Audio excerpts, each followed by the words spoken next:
अस्सलाम वालेकुम व्यूअर्स, मैं हूं शाकिर सोलंकी। व्यूअर्स, सदर ममलिकत आसिफ अली जरदारी ने इलेक्शन एक्ट तरमीमी बिल जो था उस पर आज दस्तखत कर दिए हैं, जिसके बाद इलेक्शन तरमीमी बिल जो है बाज़ाब्ता तौर पर एक्ट बन चुका है और इलेक्शन कमीशन को गज़ट में शामिल करने के लिए भेज भी दिया गया है। पीटीआई ने पिटीशन दायर की थी सुप्रीम कोर्ट में। अभी तक उस पिटीशन पर इस बिल को चैलेंज किया था, तो उस पिटीशन पर कोई फ़ैसला, कोई कार्रवाई नहीं हुई। ये काबिल समाअत है, नहीं है, या समाअत हुई हो या कब होगी या बेंच बना हो, ऐसा कुछ भी नहीं हुआ। लेकिन उससे पहले ही इलेक्शन एक्ट तरमीमी बिल जो है बाज़ाब्ता तौर पर कानून बन चुका है। अब इसमें एक तो ये लिखा गया है कि ये फ़ौरी नाफिज़ुल अमल होगा, यानी दस्तखत हो गए, गज़ट में शामिल हो गया, तो उसके बाद फ़ौरी नाफिज़ुल अमल हो गया। आज से या कल से समझे नाफिज़ुल अमल है। और पीटीआई की दरख्वास्त पिटीशन वो समझे फ़िलहाल फ़ारिग हो चुकी है। मुअज़्ज़िज़ जजेस क्या करते हैं पिटीशन पर और इस कानून के हवाले से, ये तो फिर जब जजेस इसको छेड़ेंगे कानून को या पिटीशन पर कोई कार्रवाई करेंगे तो पता चलेगा। लेकिन तवक्कुआत यही की जा रही हैं कि इस कानून के ख़िलाफ़ कोई फ़ैसला आ सकता है, इसको रिजेक्ट कर सकते हैं, इस पर अमल दरामद रोक सकते हैं। ये बंदयाल साहब ने भी किया था। एक कानून अभी हवा में ही था, अभी वो कंप्लीट कानून नहीं बना था, अभी प्रोसेस में था, सिर्फ शायद कौमी असम्बली से मंजूर हुआ था या सेनेट से भी अगर मंजूर हुआ था, तो उस वक़्त आरिफ अलवी साहब थे, तो आरिफ अलवी ने फिर उसको सदर ममलिकत थे रोक दिया था, तो दस्तखत नहीं किए थे, ऐसा ही कुछ सीन था। लेकिन बंदयाल साहब ने, चीफ़ जस्टिस ऑफ पाकिस्तान जो थे उस वक़्त, उमर अता बंदयाल, जिनके सासू माँ की ऑडियो कॉल भी आई थी कि ये मार्शल भी नहीं लगाते और ये वो इस तरह की, फिर ये खान साहब की फेवर में, तो बंदयाल साहब ने उस कानून पर अमल दरामद रोक दिया था। जो कानून अभी बना नहीं था, ये बिल्कुल वही सीन किया था जैसे इमरान खान को जब होल सेल के हिसाब से मुकदमात में बरी किया जा रहा था या ज़मानतें दी जा रही थीं, तो उस वक़्त मुअज़्ज़िज़ जजेस ने कहा था कि इमरान खान के तमाम मुकदमात में उनकी ज़मानत ली जाती है, दी जाती है, और जो आने वाले दिनों में मुकदमात दायर होंगे जो अभी हुए नहीं हैं, उनमें भी हम एडवांस में ज़मानत दे देते हैं, यानी उनमें भी गिरफ़्तार नहीं कर सकते। ये बिल्कुल बंदयाल साहब ने ऐसा ही काम किया था। एक काम प्रोसेस में था कानून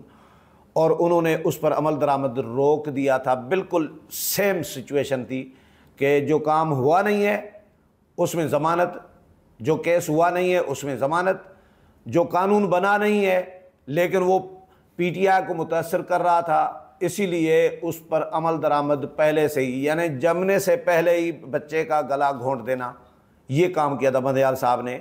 तो ये मुअज़्ज़िज़ जजेस साहिबान जो हैं, बंदयाल साहब के कुछ साथी भी हैं और तकरीबन सारे साथी हैं बंदयाल साहब के, लेकिन मंसूर अली शाह के वे ज़ाहिर करवट बदलने के बाद मंसूर अली शाह साहब चले गए हैं खान साहब के प्रोजेक्ट वाले जजेस में। ये आम तसर एक टर्म आ गया है कि खान साहब के हामी जजेस कहें या खान साहब को रिलीफ देने वाले जजेस कहें। अब तो नई नई कहानियाँ भी मंसूर अली शाह साहब के हवाले से आई हैं कि पुराने वकील थे जी, चंदा चोरी केस जो था शौकत खानम का, उसमें 90 की दिहाई में ये वकील थे खान साहब के और उनकी फैमिली के, तो पुराना याराना, पुराना तल्लक ये भी निकल आया है। फिर साइफ़र केस का भी तैयब बलोच ने डिस्कस किया था, बताया था कि साइफ़र केस में भी मंसूर अली शाह साहब ने कंप्लीट जस्टिस के नाम से इनको ज़मानत दे दी थी इमरान खान को। तो अब चल तो रहे थे काजी साहब के साथ, लेकिन पता ही नहीं चला कैसे करवट बदल ली, क्या हुआ, कैसे कायल हो गए, ये किसी को अभी तक समझ में नहीं आ रही। बाकी सारे अंदाज़े और तबसरे कर रहे हैं, लेकिन बात यह है कि ये जो कानून है, ये कानून अब एक्ट बन चुका है। ये अमल दरामद 2017 से ही होगा, क्योंकि इसका नाम है इलेक्शन एक्ट तरमीमी बिल, इलेक्शन एक्ट 2017। तो ये 2017 इलेक्शन एक्ट तरमीमी बिल जो है तो ये 2017 से ही नाफिजुल अमल होगा। और अब इसमें यह कहा गया है 3-4 चीज़ें क्लियर, 4 चीज़ें की गई हैं। एक तो कहा गया है कि भाई वो जमात जो इलेक्शन नहीं लड़ी वो पार्लिमानी पार्टी नहीं कहला सकती। मुअज़्ज़िज़ जजेस ने 8 जजेस ने पीटीआई को, जो इलेक्शन नहीं लड़ी पीटीआई, उसको पार्लिमानी पार्टी करार दे दिया। और अब इस कानून में कहा गया है कि जो इलेक्शन नहीं लड़ी, हिस्सा नहीं लिया, वो पार्लिमानी पार्टी नहीं बन सकती, उसको करार नहीं दिया जा सकता। ये कानून बन गया है।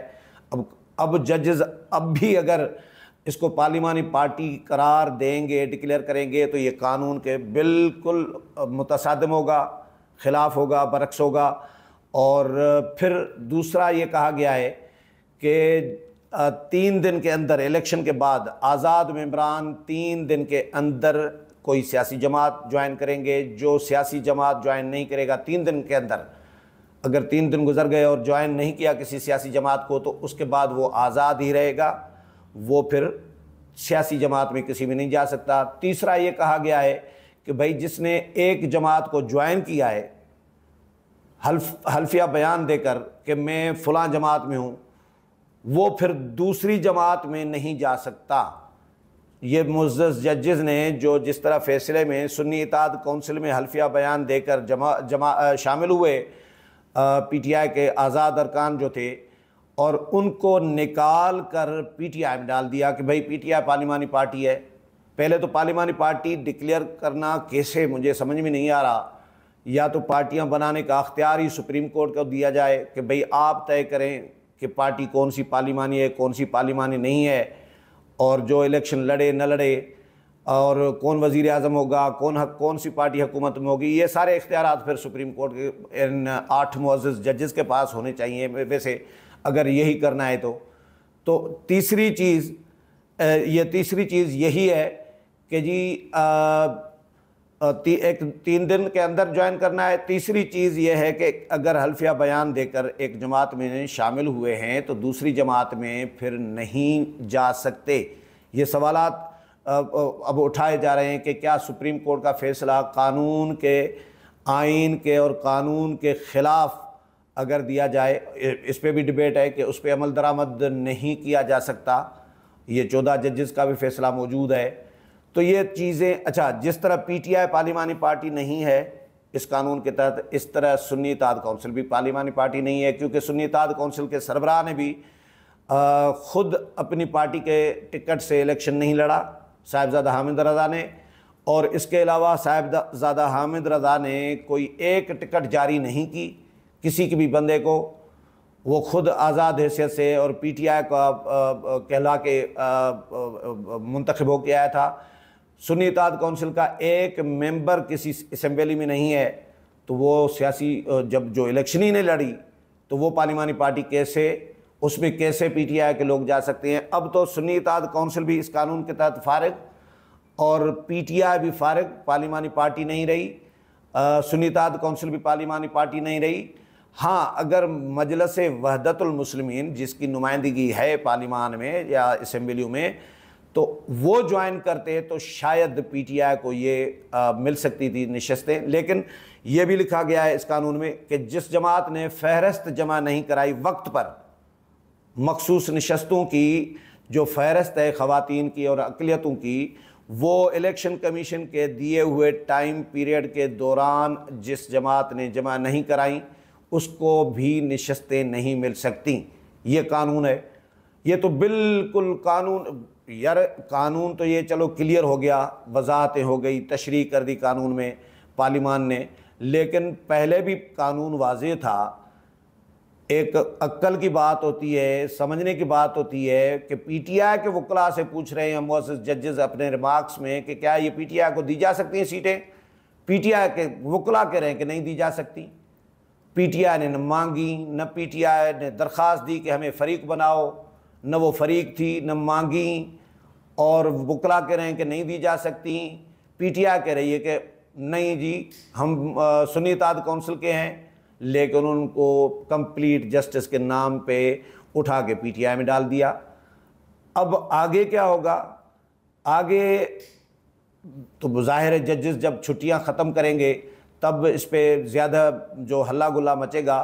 फ़िलहाल पीटीआई की जो पिटीशन थी वो भी फ़िलहाल फ़ारिग हो चुकी है और इनका जो फ़ैसला है मुअज़्ज़ज़ जजेस का वो भी फ़िलहाल फ़ारिग हो चुका है, क्योंकि नया कानून बन चुका है।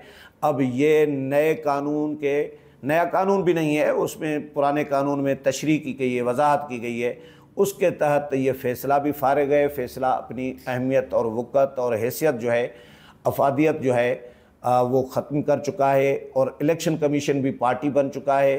अब दोबारा से इलेक्शन कमीशन ने अपील भी दायर कर दी है सुप्रीम कोर्ट में नज़रसानी की, तो अमल दरामद भी आधा हुआ आधा नहीं हुआ। तो पीटीआई के ये मेंबरान जिन पे तलवार लटक रही है नाअहली की, दो कवानीन नाअहली के इन पर नाफिज होते हैं, एक हल्फिया बयान झूठा देने का, दूसरा फ्लोर क्रॉसिंग का। तो ये दोनों कवानीन के तहत ये नाअहल भी हो जाते हैं पीटीआई के 80 जो मेंबरान हैं। लेकिन जो 80 के अलावा बाकी बैठे हैं वो भी अब फारिग हो जाते हैं, क्योंकि सुन्नी इत्तेहाद कौंसिल को तो फारिग कर दिया सुप्रीम कोर्ट ने, तो फिर वो किस में है? पीटीआई में शामिल कर दिया, पीटीआई भी फारिग हो गई, तो वो तो आज़ाद हो गए सारे के सारे।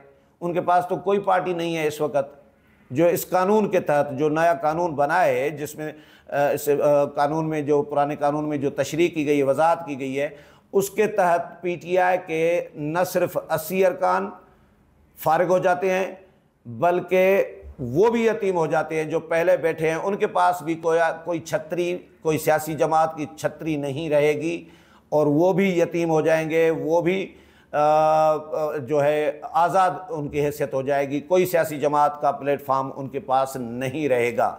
अब देखते हैं कि सुप्रीम कोर्ट के मुअज़्ज़ज़ जजेस इस कानून के साथ क्या सलूक करते हैं और पीटीआई की जो आंखों का ठार है, आंखों की ठंडक है पीटीआई उनके लिए, तो उनकी पिटीशन को किस तरह डील करते हैं। उम्मीद है प्रोग्राम पसंद आया होगा। अगले प्रोग्राम में फिर मुलाकात होगी, तब तक इजाज़त चाहता हूँ। अल्लाह हाफ़िज़।